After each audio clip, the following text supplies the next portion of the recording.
Saya sekarang sedang berada bersama Pak Kepala Kantor Kementerian Agama Kabupaten Lombok Tengah. Kita akan berbincang-bincang dengan beliau tentang persoalan yang sering sekali terjadi di Lombok Tengah, yaitu masalah kekerasan dan juga tawuran antar desa dan antar masyarakat. Nah, kira-kira apa sih penyebabnya semua ini bisa terjadi? Kita akan berdiskusi, berbincang-bincang dengan Pak Nasri Anggara, Kepala Kantor Kementerian Agama Kabupaten Lombok Tengah. Selamat sore Pak Nasri. Selamat sore. Banyak sekali persoalan-persoalan yang terjadi di Lombok Tengah begitu, baik itu kekerasan, tawuran, dan juga berbagai macam persoalan-persoalan yang sangat kompleks terjadi begitu. Ini yang faktor dominan yang penyebab terjadinya persoalan-persoalan ini di Lombok Tengah seperti apa sih? Ya, kalau kita melihat faktor penyebab dari adanya kekerasan, adanya anarkis terhadap yang berlaku di masyarakat itu, memang penyebabnya itu banyak. Antara lain itu faktor ekonomi, kemudian faktor pendidikan, kemudian yang tidak kalah pentingnya adalah faktor penghayatan terhadap ajaran agama masing-masing ini. Jadi agama juga termasuk salah satu faktor yang dapat menyebabkan orang bertindak anarkis. Itu di Lombok Tengah ini lebih sering terjadi, lebih dominan terjadi di bagian selatan. Sebenarnya tipe manusia di bagian selatan ini seperti apa, Pak? Seperti apa sih Pak Nasri? Kalau menurut pengamatan Pak Nasri sendiri? Sebenarnya orang-orang yang ada di selatan ini tipologi orangnya sangat ramah sebenarnya. Hanya saja ada faktor lain yang menyebabkan ketika perlakuan mereka seharusnya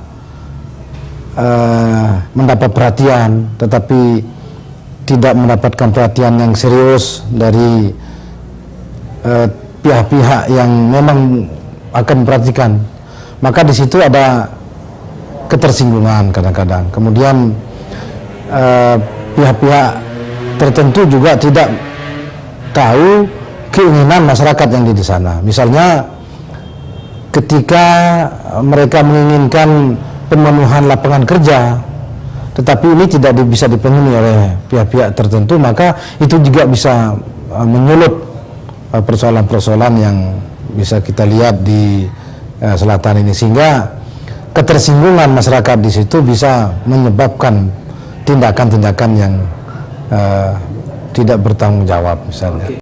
Peran dan fungsi Kemenag ini seperti apa sih?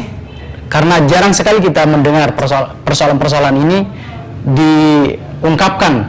Ya, sebenarnya kalau disinggung masalah itu, Kementerian Agama itu bisa memfasilitasi bagaimana masyarakat menjadi masyarakat yang rukun. Salah satu diantaranya ada namanya Forum Komunikasi Umat Beragama. Tentu saja forum ini sangat strategis untuk membina kerukunan hidup antar umat beragama. Tetapi juga di dalam forum ini juga keterlibatan internal umat beragama juga sangat dibutuhkan untuk dipupuk. Kemudian juga Kementerian Agama dalam hal ini memiliki beberapa elemen yang namanya penyuluh agama. Nah, ini juga sangat berperan aktif untuk memberikan pengayoman, pembinaan kepada masyarakat. Hanya memang faktor-faktor lain itulah yang kadang-kadang menyebabkan. Nah, kemudian juga faktor agama tadi itu juga tidak kalah pentingnya ketika para tokoh-tokoh agama memberikan pengayoman, memberikan penyuluhan, pembinaan kepada masyarakat.